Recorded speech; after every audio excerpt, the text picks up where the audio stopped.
Okay. All right. Let me. So, do you see the presentation? Sí. All right. So I'll just do a quick introduction. Where's that? Where's my intro?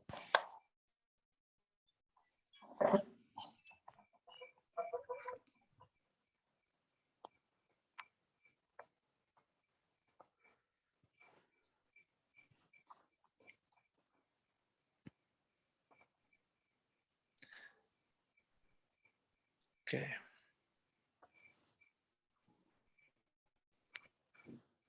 Hola. Hola. Buenas tardes. Buenas tardes and buenos dias. So this is an experiment. Esto un experimento. We will try to bring together long lost siblings through Cacao.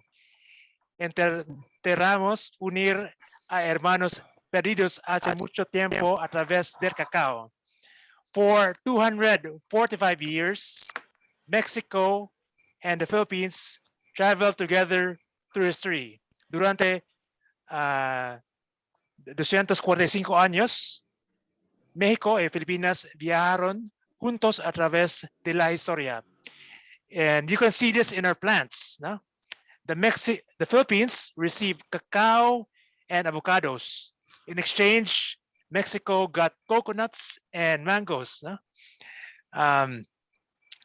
And in the last 200 years, we have been separated by language and a vast ocean.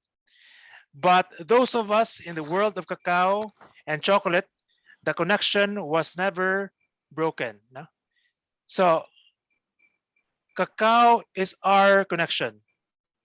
And the goal of this conversation is to learn from each other and find possible connections. So, yeah. So since there's a lot of us, so we could to save time. So just please post your introductions in the chat, no? So that people know how to contact you. Para ahora tiempo, publique sus presentaciones en el chat. Incluya un enlace a su perfil o empresa y la mejor manera de contactarlo. Sorry for my Spanish, but just place there like how people could contact you. So maybe we could find some connections here and open up further conversations after this call. So I collected questions from you, which could be our what you call this starting points for this conversation. So let's start. So let's just quickly go to the chat and post our introductions. So I'll do that for me now, as I hope you could do that as well. Since if we introduce ourselves personally through this through Zoom, it will take maybe 30 minutes. So let's just do that now.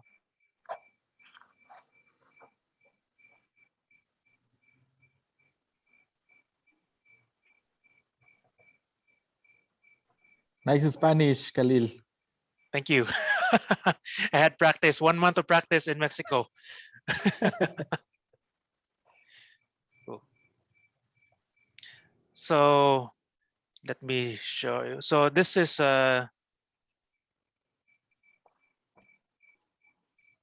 so according to this research, the cacao was brought from Mexico to the Philippines in 1614. So the first actual trip from Mexico was 1565. And I don't know, I haven't found the actual source of this research, the source here. But anyway, it's just a long history between us. And so people have place their introductions in the chat. So I will be creating a document. I'll be compiling this and sending it to everyone so that, if you want to contact each other, then, that would be some things that, and I don't know, maybe we could start some WhatsApp or Facebook group or something like that just to follow up in this conversation. Anyway, just suggest something there. Okay, so let's start with the questions. No? So this, I just got some questions here. This first question is like, ¿qué deben saber las personas fuera de México sobre el cacao mexicano? What, and then I just translated this to like for the Filipinos, like what should people outside the Philippines know about cacao? So for the Mexicans, like what should, people outside Mexico know about Mexican cacao? So anyone wants to start answering this and start the conversation?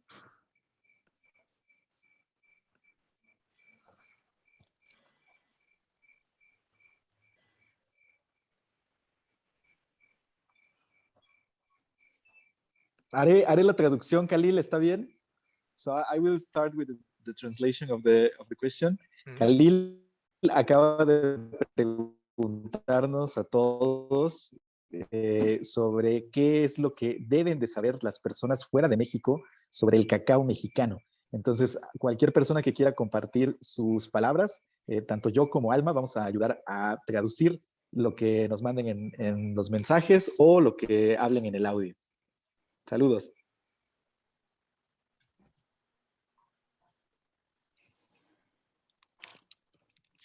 Well, maybe I could start because like what I discovered in Mexico, and I think we should be shared to other countries as well, people who like chocolate, are the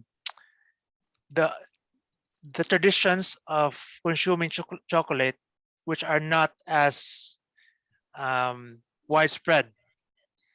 For instance, like in the Philippines, we know about the drinking chocolate. Call it chocolate here, secuate, and we use tablea.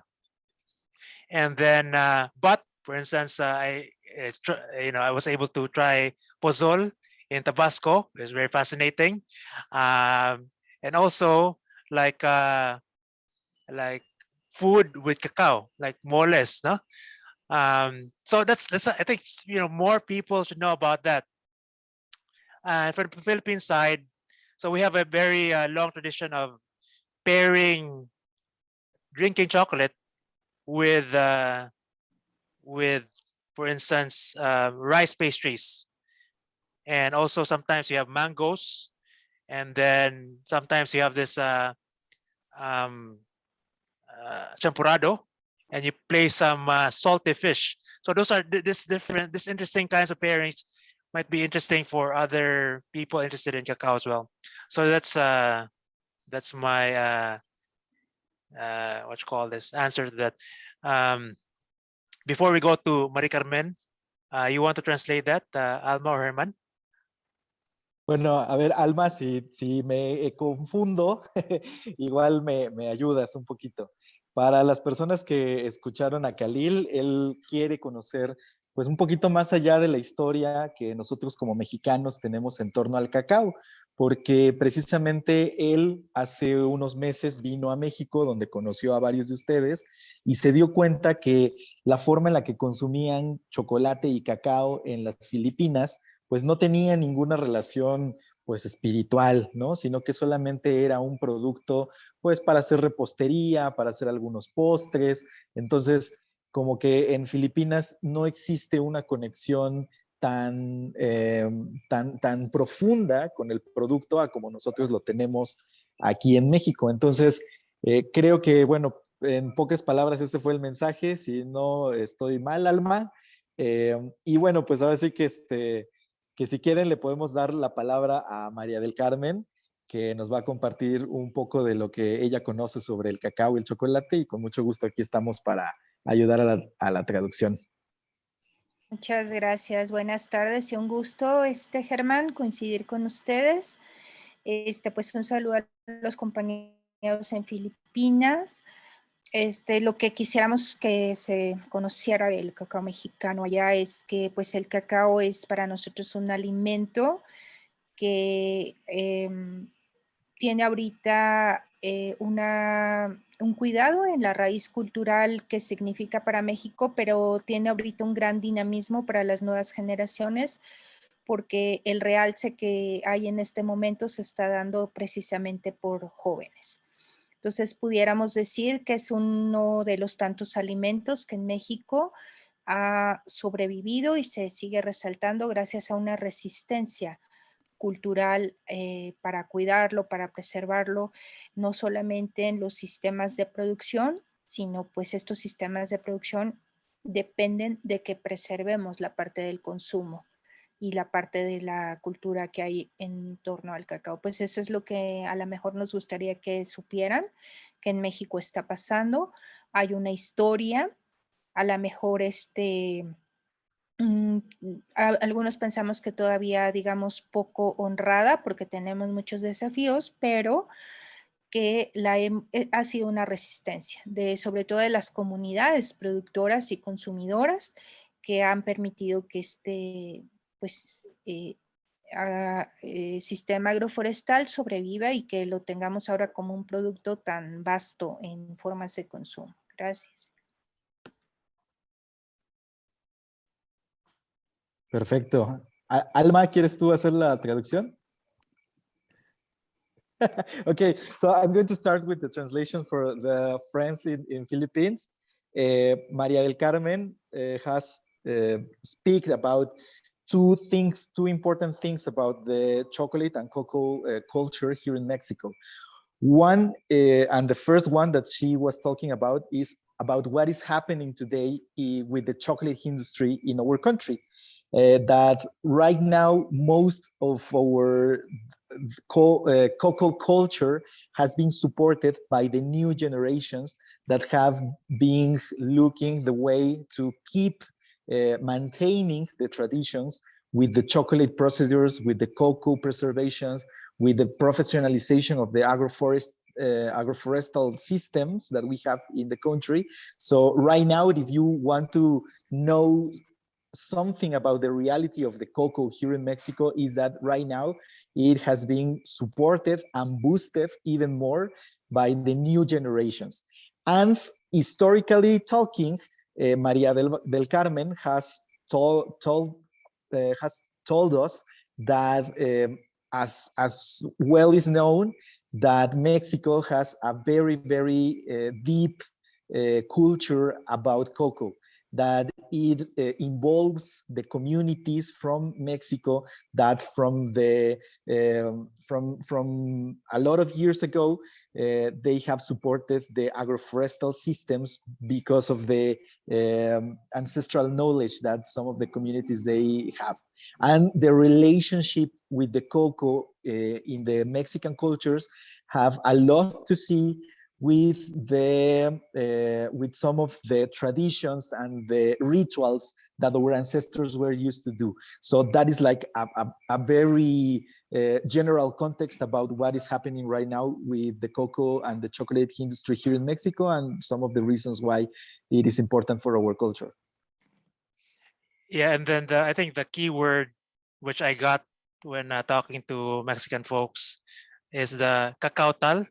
Now this is like and I asked like Fausto about this, and you mentioned a website or a book or something. Maybe if anyone has like, where do we learn about cacao tal? Is there like a place where we could start in the internet? If you have something like that, maybe you could share in the chat. It's a very interesting. It's like the ancient system of farming and raising cacao, which is very different from the monoculture agriculture that we normally see now. So there might be something applicable there to like Philippine farmers. So I know, for instance, like Kenneth is involved in farming.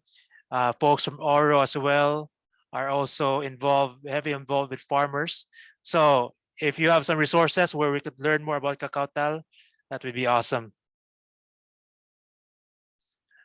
Do we have additional questions or follow-up questions from the first question or those answers?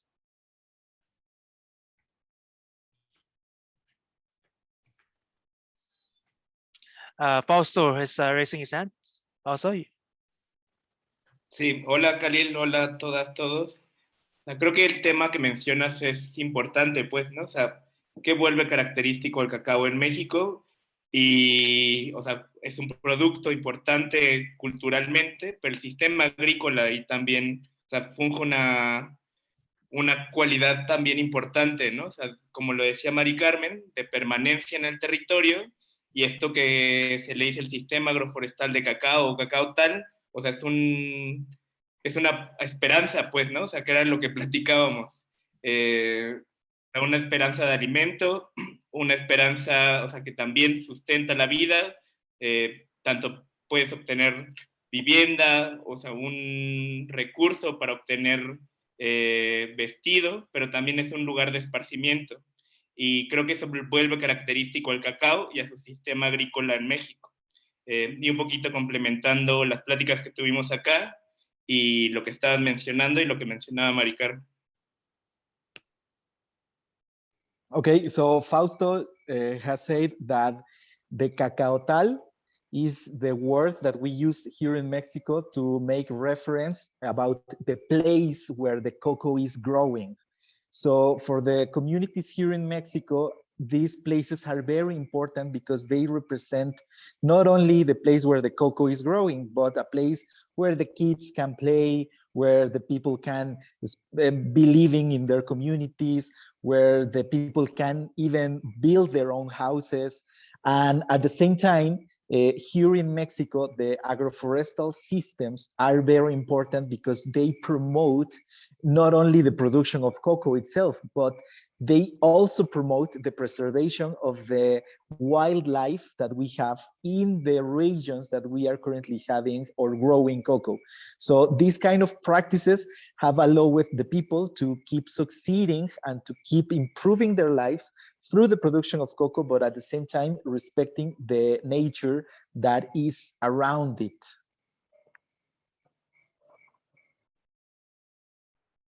Cool. Any additional questions or follow-up questions?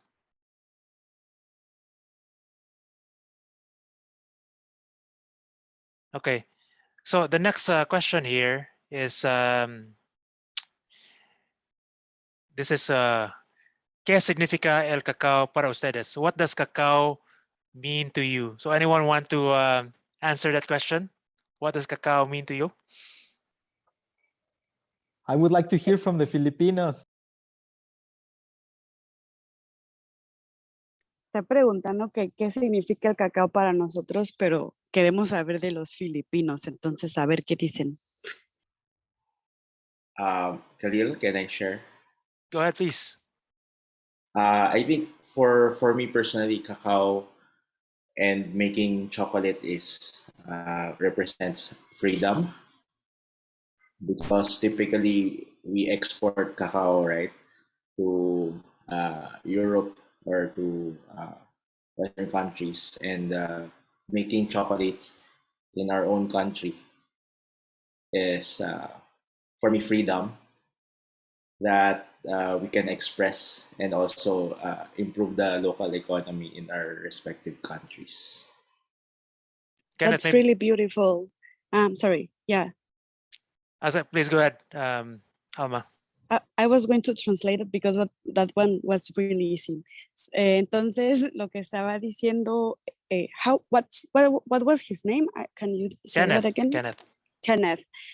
Que para Kenneth el cacao representa libertad, porque el cacao es, en las Filipinas mayormente se ha exportado a Europa, y entonces que los filipinos tengan la capacidad de poder transformarlo en chocolate, para él significa esta libertad de también poder mejorar su condición económica. Entonces, se me hace muy bonito porque creo que también, independientemente de la parte económica, que obviamente es importante, para mí también es una de las palabras con las que yo me identifico. I was saying that I think that what Kenneth said was really beautiful because for me, personally, besides the economic part, it means something like that. So it's close to my heart, that word freedom as well.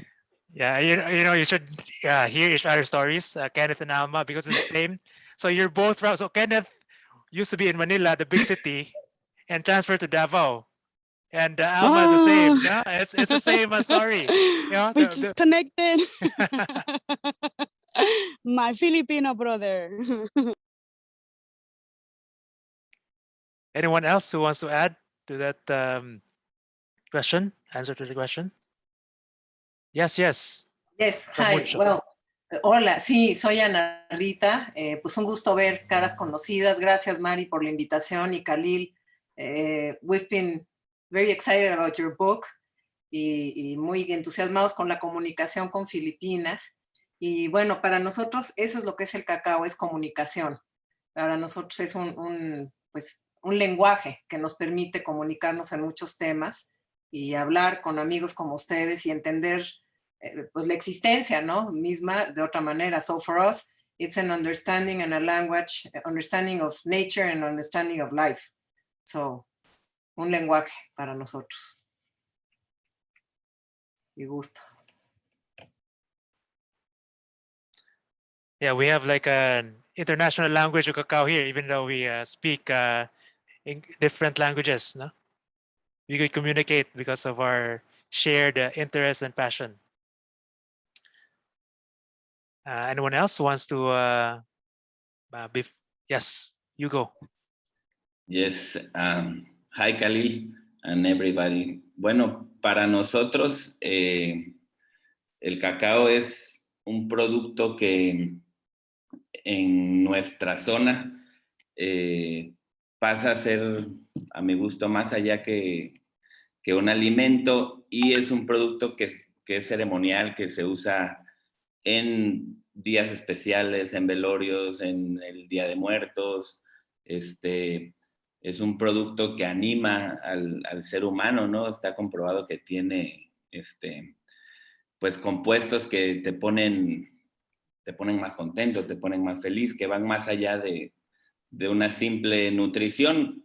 Yo creo que cada región del mundo tiene productos como así, de este tipo, ¿no? En Argentina está el mate, en Asia está el té, en los países árabes, África está el café, y pues en nuestra zona, en Mesoamérica, está el cacao y el chocolate, y creo que pues el hecho de que sea originario de esta zona, pues le da toda la riqueza y profundidad cultural que tiene, ¿no? Todos sus usos que han pasado pues por todo tipo de usos y cuestiones. Entonces, pues yo diría que eso, es un producto muy, muy especial de nuestra zona que invita a la convivencia y al bienestar del hombre. Okay, so Hugo Chavez just said that for him, the cocoa is a product that more than a simple food is a special and ceremonial product, because not only because the way that it makes you feel and because of its components, but it is very important for our culture, because as other cultures in Latin America, we as Mexicans have the cocoa and have found in the cocoa a way that we can connect even better with our own communities and with our people. So for us, more than a food, cocoa is this component of union between the people and between towns.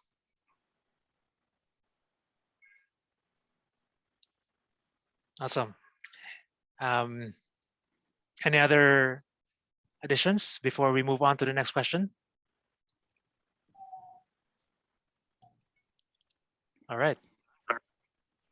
So the next question is, ¿cómo plantear la relación con tus productores de cacao para poder crecer juntos? How do you nurture your relationships with cacao producers so that you grow together? So we have several folks here working with farmers and cacao producers. Like, could you share your experience in doing that? Like, how do you grow together?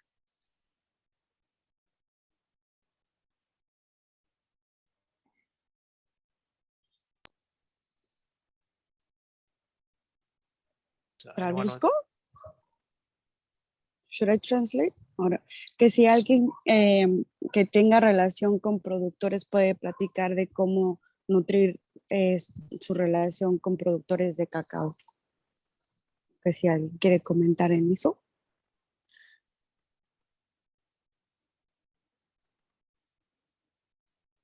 Oh, Herman has a very interesting story with working with cacao farmers, and Maria Carmen, go ahead. So, well, I want to share also with the Filipino brothers that one of the things that we are currently doing here in my hometown, in my region, which is also located in the south of Mexico, is that we have a very cool history around cocoa in the Mixtec communities. I live in the state of Oaxaca, and we have discovered that 500 years ago, when the Spanish arrived to some of the Mixtec communities in my region, they forced the indigenous locals to cut their cocoa trees to plant cane sugar.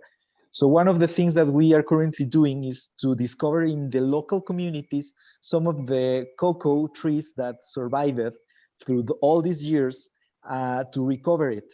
So one of the exercises that we have been doing for the last months is that we opened a little cocoa school where we are working together with the kids of our communities. So from the ages of 5 to 6 years, with play, with games, and with some other activities, they started to grow their own cocoa, to take care of it. We have been doing some challenges with the kids. So right now, with this point of view around the culture, we are trying to improve the cocoa production locally.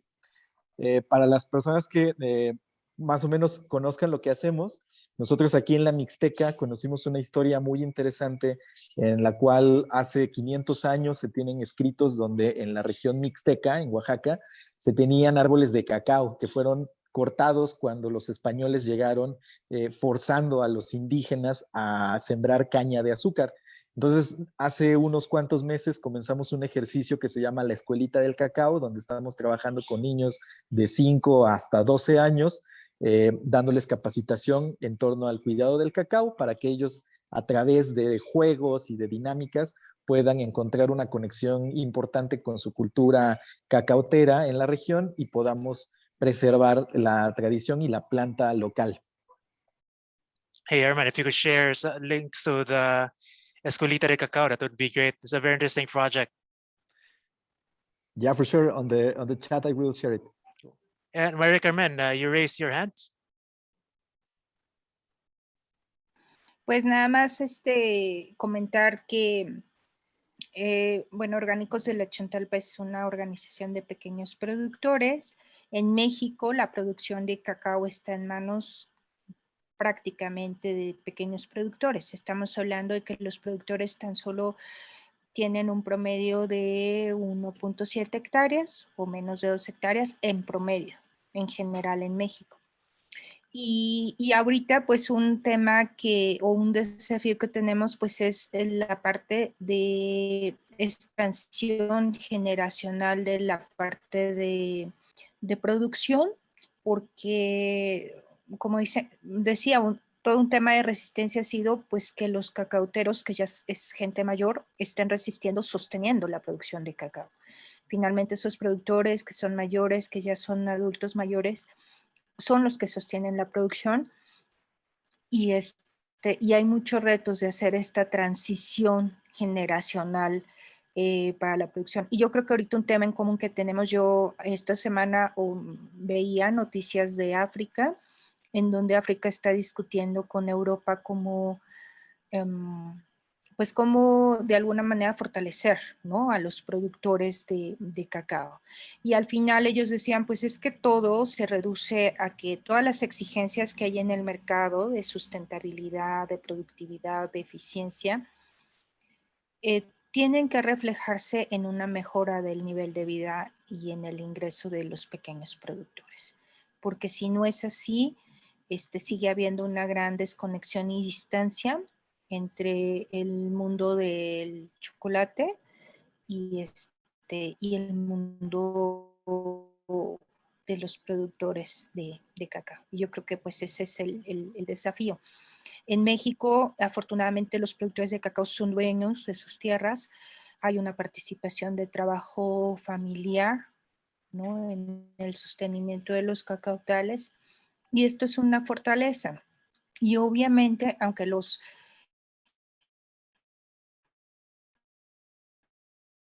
productores es un bagaje de conocimiento y cultura muy fuerte, ¿no? Insisto, ese es pues los pilares de la resistencia productiva en México.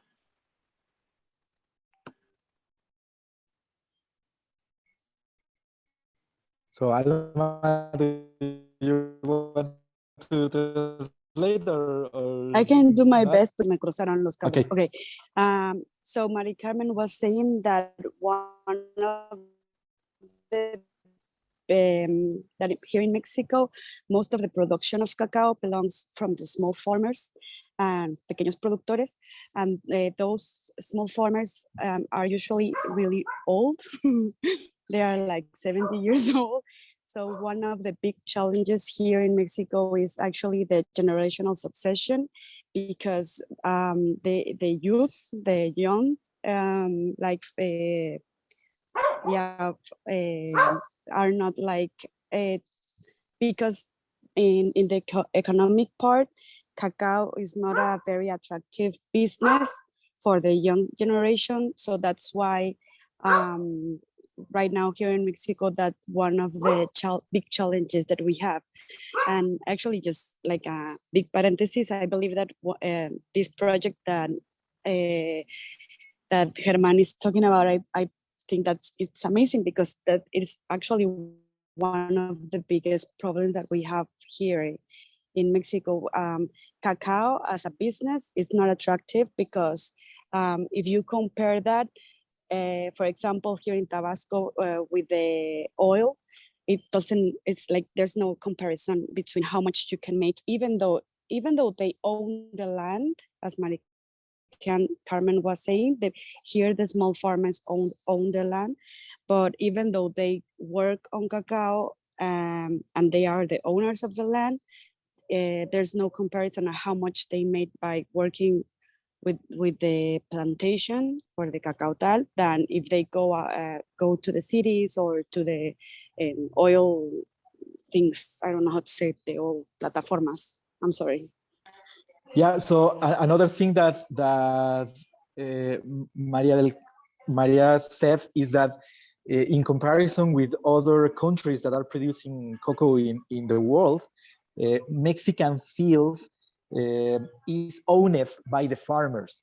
So one of the things that we are currently well known about is that the producers are the owners of their own land.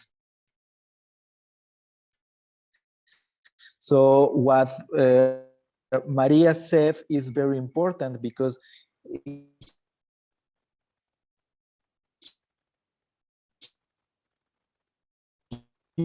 in Mexico, we are trying to support to the farmer sustainable industry here in the country. So that's one of the things that we are currently is what we have been talking about the agroforestal system, is that we can create also this conscious that was also an indigenous practice, that in the field we were supposed to have not only one type of plant, like in Africa is well known that they only have, like these cocoa areas and these plantations that are full of cocoa.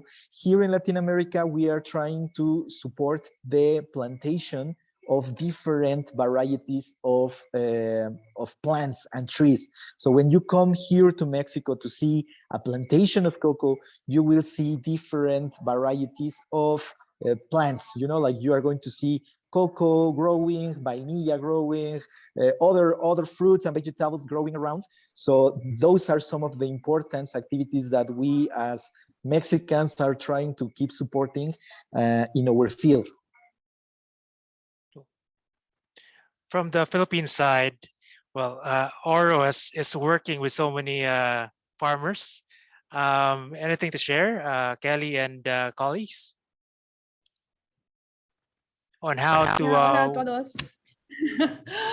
Hablo un poco español porque mi marido es de España, es español, pero no hablo muy bien. Entonces es mejor de hablar en inglés para todos, para mí. Actually, a lot of the stories you were sharing really spoke to me. It's very similar to the Philippine condition. You know, and I think something that we have in common is this glory of the past, right? We have something special because of the historical value of cacao. And there's just so much there in terms of value, in terms of the story that it has today, the marketing impact that it could have, but we share the same challenge that it is because farmers now have a lot of alternatives. And how do we encourage the new generation to take up cacao when they have a lot of these alternatives? And I think, how do we balance embracing the past with the challenges of the future, the present for a better future? Let's put it at that. So I'm very interested in everything that was being discussed. Maybe my one question is, how are you, especially what Germán and others were sharing, how do you really convince the farmers that first this is a good step to really, like, whether it's to professionalize the cacao production or just even to go back to cacao, right? Is it primarily through incentives? Is it through connecting them with chocolate makers who can give them that financial incentive to even make it worthwhile? Maybe that is my question. How do you start the process of making them go back to some of the past practices that are really important to both of our cultures? Alma, ¿quieres traducir? O... No, vas. Está Okay. complejo esta. Bueno, Kelly nos acaba de mencionar que muchas de las historias que nosotros le hemos contado le han parecido muy similares a lo que ella vive en Filipinas, ¿no? Entonces, también tienen una condición económica bastante preocupante con las personas que trabajan en el campo, al mismo tiempo que en México, pues los jóvenes no quieren ir a trabajar a alguna comunidad rural. Entonces, pues bueno, existen, ¿no?, estas dinámicas muy similares a las que nosotros también nos enfrentamos. Entonces decía Kelly, conocer parte de los esfuerzos que hemos estado desarrollando en México, ella quisiera saber cuáles son las mejores recomendaciones que pudiéramos hacerle desde nuestro trabajo para que cada vez las nuevas generaciones se interesen por el cacao, para que las personas encuentren más motivos para trabajar en el campo. A lo mejor ella estaba pensando, tal vez será conectar a los productores de cacao directamente con las empresas transformadoras de cacao, tal vez sea a través de incentivos económicos, tal vez sea a lo mejor de utilizar algunas prácticas tradicionales. ¿Cómo es que nosotros pudiéramos recomendarle a ellos el trabajo para que se puedan rescatar estas tradiciones ancestrales y el trabajo en el campo? Creo que por ahí Flor tiene levantada la mano. Gracias, Germán. Bueno, hola a todos. Bueno, respecto a esta pregunta que plantea Kelly. Aura, ¿o cómo? ¿Auro Cacao? Kelly. Yo, por ejemplo, yo me considero transformadora de cacao, ¿no? Como a chocolate y a otras cosas. Y uno de los planteamientos que más nos enfrentamos es cómo trabajar con los productores, ¿no? Y sobre todo que para la rama Bean to Bar estamos buscando algunas características como, pues, de un proceso como mucho más cuidado, pero igual que Germán, yo estoy en Oaxaca, y las regiones en las que nosotros estamos intentando trabajar son justo las zonas donde pasó algo similar con el azúcar, nada más que aquí era algodón, ¿no? Entonces, y café. Y una de las cosas que hemos intentado proponer a los productores es sí trabajar con asociaciones que puedan tener más recursos para implementar, en el caso de Oaxaca en la costa, la fermentación, porque no somos un estado que creo que nos conocemos porque lavamos mucho cacao, pero en las cosechas muy poca gente fermenta, porque creo que eso para Tabasco ha sido como culturalmente más, ellos considero que están como más avanzados en la fermentación del cacao que Oaxaca, que tiene una gran producción de cacao lavado. Bueno, la poca que tiene se hace cacao lavado para el chocolate tradicional. Y creo la forma en la que nosotros hemos intentado trabajar es directo con los productores, están haciendo experimentaciones de fermentación y puede que no sea una fermentación que llegue a los como sabores que nos gustaría encontrar en el cacao, pero no importa, como seguimos comprando la producción, aunque el siguiente año a lo mejor lo logran o no, pero seguimos intentando juntos, ¿no? Pero sí estamos trabajando mucho con organismos, la mayoría internacionales, que apoyan a estos pequeños productores. Y es un planteamiento que constantemente estamos replanteando y revaluando cómo hacer que juntos podamos crecer sin necesidad de comprometer, sobre todo porque el ingreso del cacao en Oaxaca también no es como decía, ¿no? No muchos prefirieron el café y pocos están apostando, aunque ya más, por el cacao.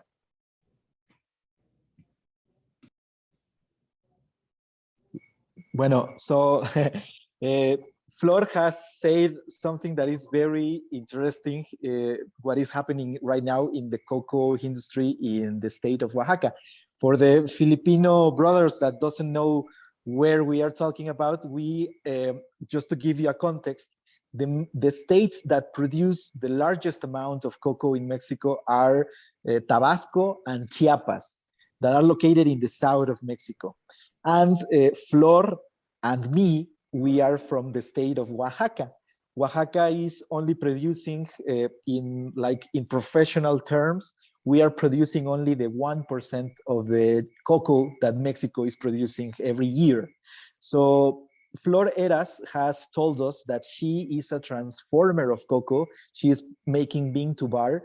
And one of the main challenges that she has is that our culture as Oaxacans, most of the cocoa production is destined to the production of traditional chocolate, that we only process the cocoa by taking away the beans, then wash them directly, and then put it into the sun to dry it. So most of the communities in our state here in Oaxaca doesn't know any processes of fermentation as the other states, as Tabasco or Chiapas. So she, as a producer of chocolate bean to bar, one of the most challenging stuff that she has been facing is how to create these long-term relationships with the cocoa producers by the professionalization of the cocoa production by the fermentation of it. So one of the things that she has been doing for the last years is to create a direct connection and a direct relationship with some of the farmers that she is working with to make two specific things.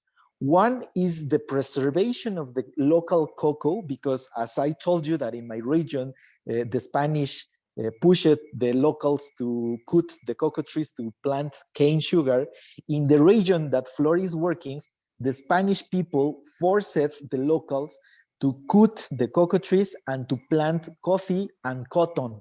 So one of the challenges is to make this supervision about these cocoa farmers, to push them to keep planting cocoa and to keep maintaining the cocoa trees locally, and at the same time try to professionalize the fermentation processes that they already have.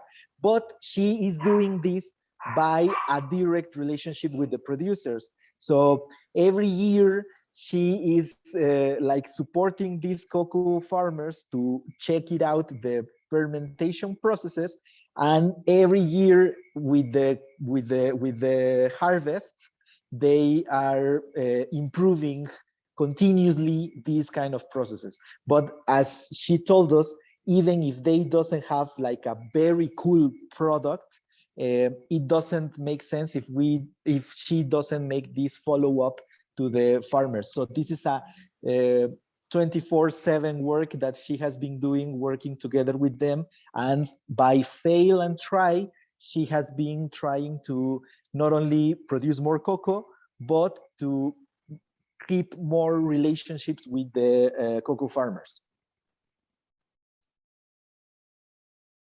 Yeah, Marie Carmen, raise your hand. Gracias. Pues nada más para comentarle a Kelly que algo muy importante yo creo que es partir de observar las buenas prácticas de los productores antes de querer introducir cambios trascendentales en sus procesos. Creo que hay una cultura de conocimiento, de manejo, no solamente del cultivo, sino de procesos post cosecha. Hay conocimiento de los productores. Yo creo que es un poco ayudar, acompañarlos en la sistematización y en compartir mucho las buenas prácticas.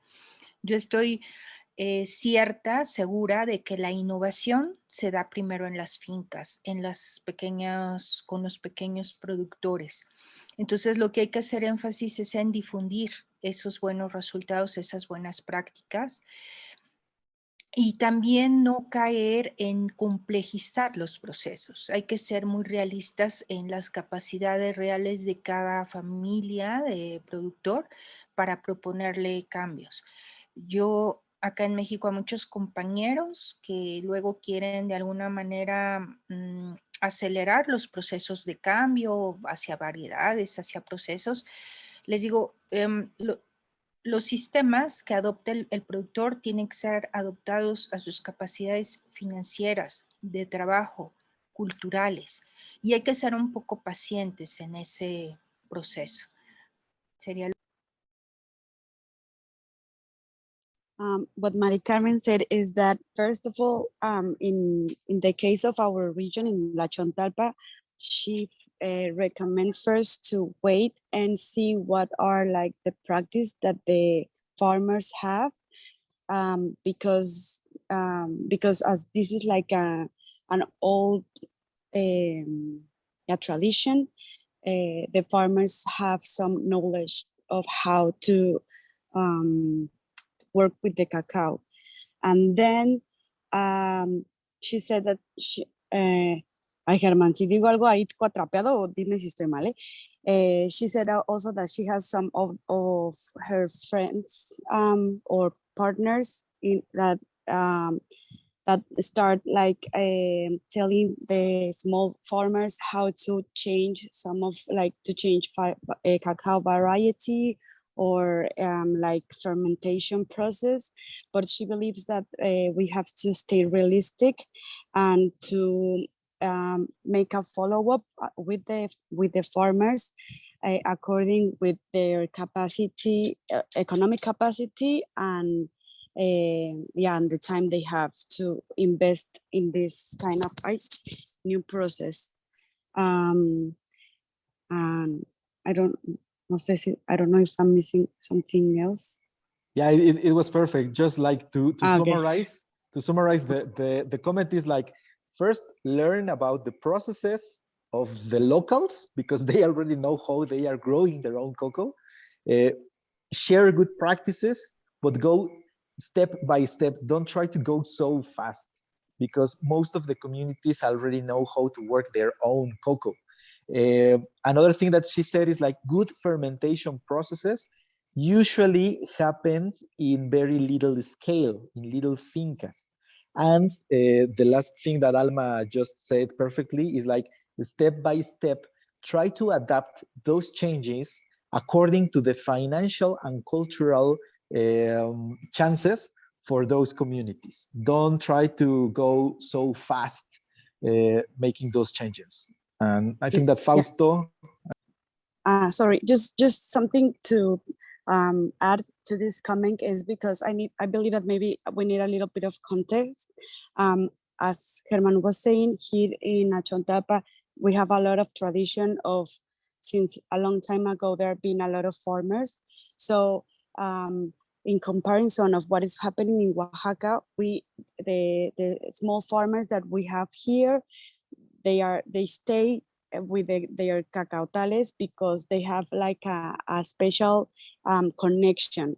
They didn't keep their cacao tal because of money or financial. They kept it because it meant something to them. They have a special connection, and that's why they are taking care of them. So that I think that that's also really important to take into account in why here we have like these like good practices or like or like traditional practice is because we have tradition since a long time ago. Okay, yeah.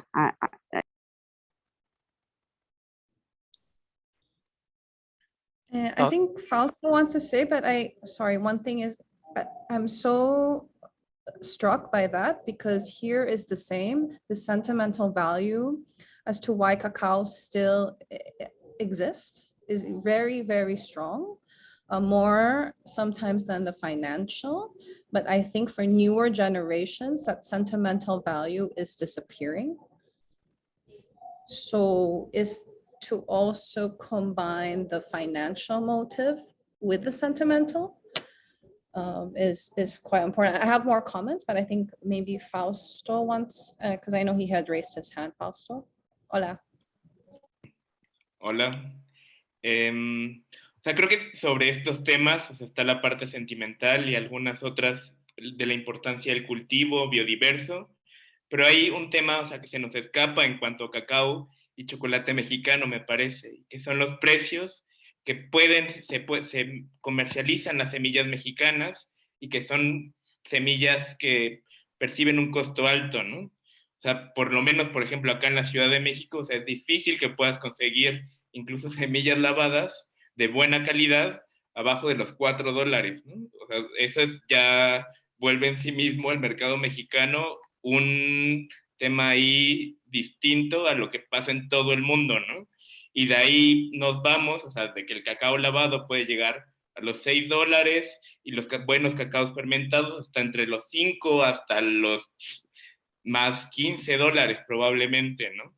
Por kilogramo. O sea, ese es un tema muy relevante y creo que eso es como una pieza clave en cuanto al tema del chocolate mexicano, del cacao mexicano, es el tema de la rentabilidad, ¿no? O sea, porque está la parte sentimental, está la parte ambiental, está la parte comunitaria, la parte social, pero falta la parte económica, ¿no? O sea, cómo el campo mexicano puede ser rentable y parece que el sistema agroforestal de cacao es una posibilidad, ¿no? ¿Qué tan viable sea? Pues ahí está la pugna, ¿no? O sea, porque generalmente lo que se fomenta desde los gobiernos o desde las grandes empresas donde hay inversión son sistemas que tienden a ser muy intensivos, ¿no?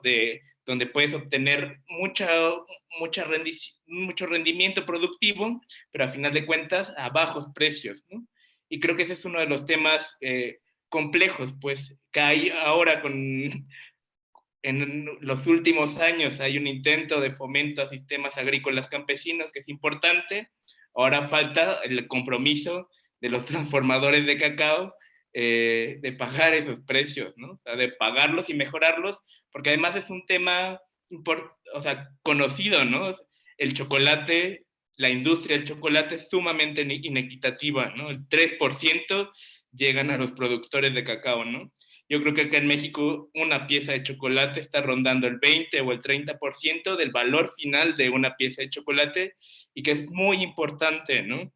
Y en cuanto lo empiece a referenciar la pequeña industria de chocolate artesanal o de chocolate, o sea, creo que será una ruptura interesante y ahí buscar las alianzas que tengamos que hacer en todos lados para seguir fomentando el sector, ¿no? O fortaleciendo en nuestro caso.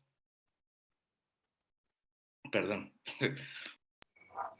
Yeah, so the comment that Fausto said is that this conversation about how to make sustainable the work on field, for at least here in Mexico, it has a lot of relationship with the prices that the beans can reach in the local markets. We, as Fausto said, he's not talking about an international point of view, but only here in Mexico, it is very hard to not only commercialize the cocoa beans itself, but it's very hard to find good cocoa with very cool prices, not only for the chocolate makers, but for the farmers. So one of the things that Fausto said is that is this main question about the agroforestal system. Are they the systems, the correct ones that will support and end the hungry in the field, in the Mexican field? We already don't know it because there are some exercises here in Mexico with the government and with some other companies that they are trying to make some sustainable systems in the field, but we already don't know what is going to be the results in a little term of it. So one of the main things that Fausto is putting or bringing into the table is that the most important thing is about the compromise of the chocolate maker with the cocoa producers and how the chocolate makers can make a very deep relationship with the farmers so they can already certify that they are going to give a very cool price for the farmers. And another thing that Fausto said is that we as chocolate makers, we have to create these alliances not only with the big corporations, but between the little ones. We can create alliances between us to try to figure out what we can do to support similar fair prices for the farmers right now, so they can be much more interested in work in the field. Because one of the things that Fausto said and that he is appointed too much is that if we don't make sure that the farmer is winning more, probably the cocoa industry in our countries will not succeed and will not keep flourishing. Cool. All right. So that has been great conversation. 1 hour passed by so fast. So we have so many things, more things to talk about. I will create a Facebook page or Facebook group so we could discuss more there. But to answer Floor's question, or maybe a next step for her, I think you would get a lot if you would reach out to folks from Oro, because they have done that here. They're working with farmers, teaching them how to do fermentation, and just created this huge operation producing high quality chocolate, working with the farmers. So with that, I'd want to thank everyone. Muchas gracias. This has been excellent, and yeah, I look forward to having more conversations between the cacao worlds of Mexico and the Philippines. Thank you so much. Chao. Thank you. Gracias. Thank you so much, guys. Have a good day Bye. and night. Nice to meet everyone. Saludos a todos. Saludos. I'll be posting the video after this.